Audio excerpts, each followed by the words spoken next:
Welcome to Business Doctor. Today I'm opening out a new list for entrepreneurship.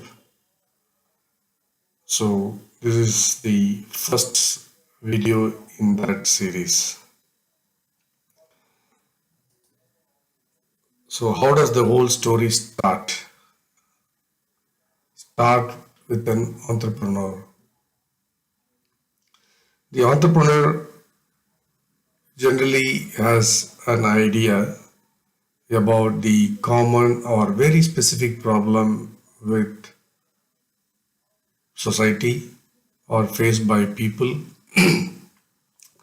or faced by people at large or maybe a section of people.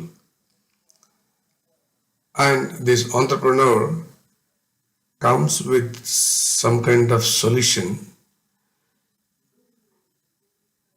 Maybe initially it may be multiple solutions to start with, but crystallizes on the solution which the entrepreneur thinks it is going to fit the purpose. That's where the entrepreneur arrives at a vision, the canvas, how he or she wants to see the society at large. Then, once the solution is identified, the entrepreneur may not have all the necessary skills on earth to do that vision. So he or she identifies the gap between what is needed and what he or she has. Then certain things the entrepreneur could do by himself or herself. So the remaining part, the entrepreneur has to plan for resources, which is including finance, cost calculations, borrowing of money, and so on and so forth on finance side. There's a timeline when the entrepreneur wants that solution to be available in the market. Then the entrepreneur has to map it with the market opportunity, which is whatever that is visible to the entrepreneur at this point in time. If it is not based on opportunity, then what will happen is that you will be driven by the external forces. We'll come to that bit later. The last step in the entrepreneurship is the execution, the making of the product or service or solution and making it available to the customers at the right time. Some interesting points which people should know. Entrepreneurship is not just by a self necessity, like I don't know what to do, so I want to become an entrepreneur. Or I don't have a job, or I lost my job, so I don't know what to do, so I'm opening it out. Or somebody in the family or friends or at society, they have criticized me, so I have to prove a point, so I'm opening up a company. So all these things might help you to start, but it might not help you to reach the vision or the end stage. There are accidental entrepreneurs who are successful also, but by and large, it has to be based on the vision and the passion you have towards fulfilling that vision. And that vision has to be on a market based, it's an opportunity based. Then the entrepreneur, in my opinion, is on the right track. There are people who does individual consulting and still they climb as an entrepreneur. Maybe it's okay, but as long as you are able to scale your business. Is not an individual as a business to many customers at different points in time. That is very, very important. There are two things when it comes to doing a business. One, it's a red ocean technique, or the other one is the blue ocean technique. I'll quickly tell about these two for now, but each one is a topic by itself and goes for many number of hours of discussion.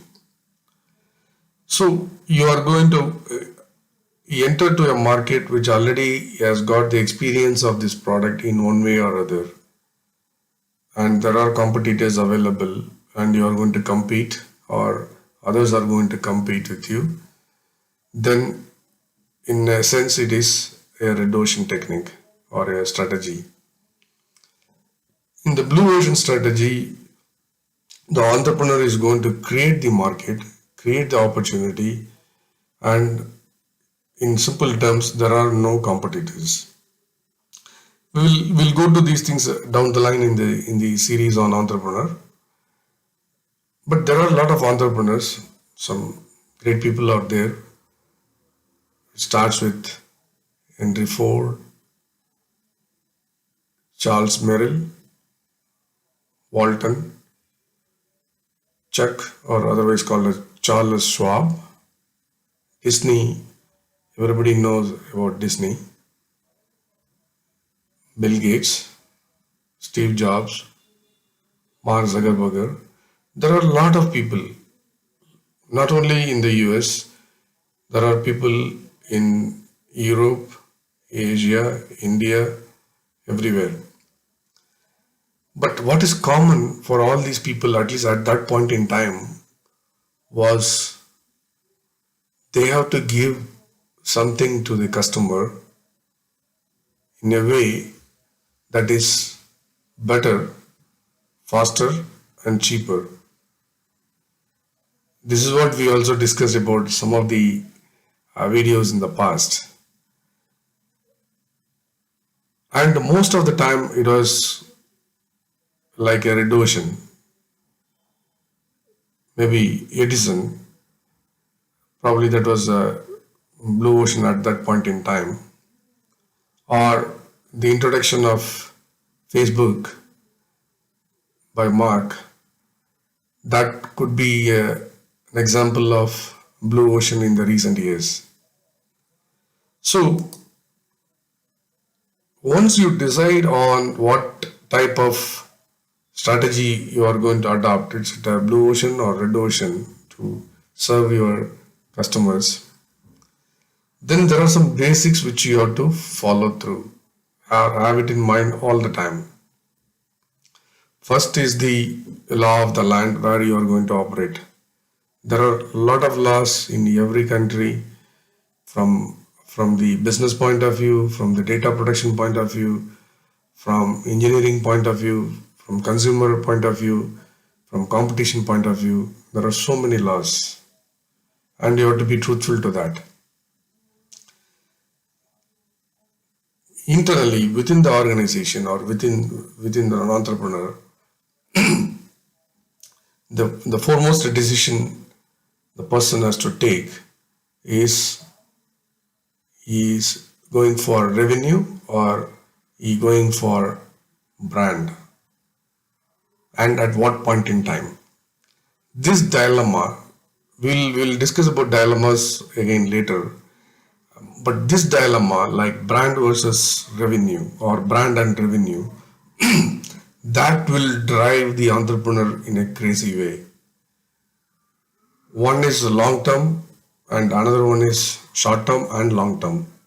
Definitely you need revenue, but depends on where your passion is. It might become a brand, or it might give you a better revenue. Sometimes the brand could be from a customer perspective or from your employees or from your vendors, or the value it creates by offering a product or service. Your product or service could also become a brand by itself.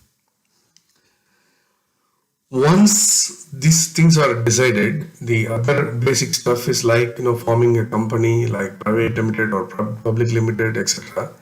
There are other types which we have seen, like proprietorship. In some countries, it is LLC, LLP, all that. But whatever it is, if particularly if you are on a product side, your legal part has to be on dot with respect to your customers, vendors, employees, so that at any day you don't let down your own product. Once all these things are done, the entrepreneur has to be fully onto it, and over a period of time, the entrepreneur also has to delegate to the team members or the hierarchy, whatever that has been built in at that point in time, it has to hand over so that the entrepreneur can focus on more such problems of the society. So when you have to hand over to somebody, then that means you need to have a team.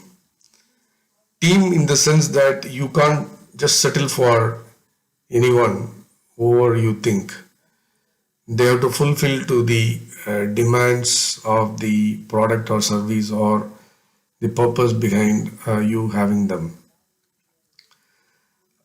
And with this team, you are going to solve the problem across multiple clients. So the team also has to scale. In order to scale your business, this team also has to scale either in terms of efficiency or in terms of number of people. Ideally, efficiency will help the entrepreneur in the long run. So the value addition the entrepreneur is going to make for the company which he or she is going to run with.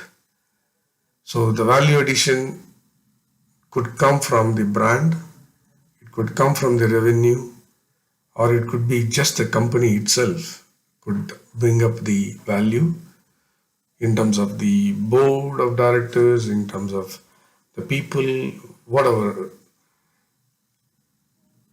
And sometimes it could come from the product or service you are trying to offer to the market. Sometimes the value of the company comes from their own employees or vendors and of course the customers. So these are all the points are related to entrepreneurship I thought I could share with you to begin with, and we will build on more content with respect to the entrepreneurship over a period of time. Thank you very much for watching. Have a nice day. Cheers.